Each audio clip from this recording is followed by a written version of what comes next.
Well, my mother grew up in Richmond, and she lived up on Libby Hill, actually, Libby Terrace.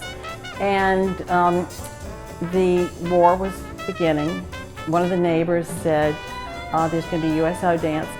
So my mother went to the dance, and she was sitting at a table with a group of girls and her chaperone, and my dad came in with a couple of other guys. And he says, that one over there, that's the one I want to meet.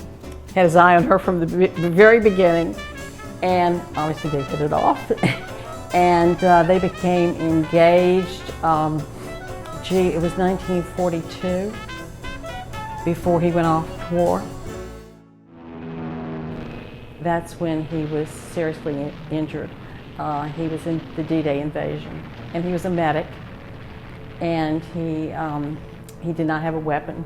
I had a bullet that went in his cheek and enlarged in his mastoid here. And fortunately, they were able to get him on a ship and take him to England.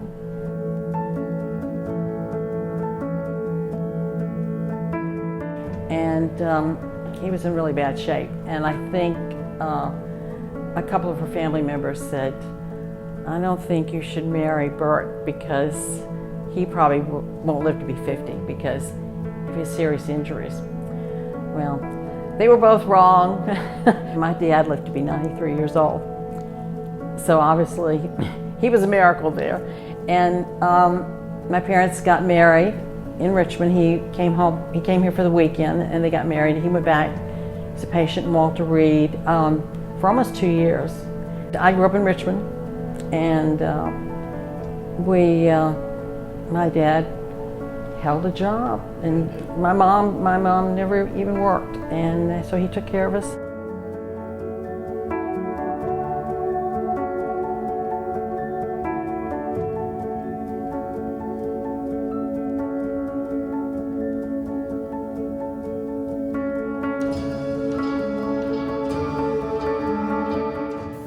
So I think it was serendipity that we saw this in the Chronicle of Giving.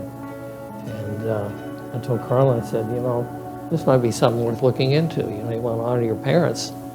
The room that we named is the Assistive Technologies Lab in the Occupational Therapy Department and the Quiet Room. And I think it was an honor and a pleasure to be able to do this, to make a donation to the College of Health Professions and especially the Occupational Therapy Department, because it means a lot to me. And I think that I'm hoping that in some ways this helps the students that go through the program and the space that they'll be using and the knowledge that they'll gain, and therefore they'll be able to go out and help a lot of other people, and that's very important because it's truly made a difference in my dad's life, and I'm hoping it'll make a difference in a lot of other lives. So.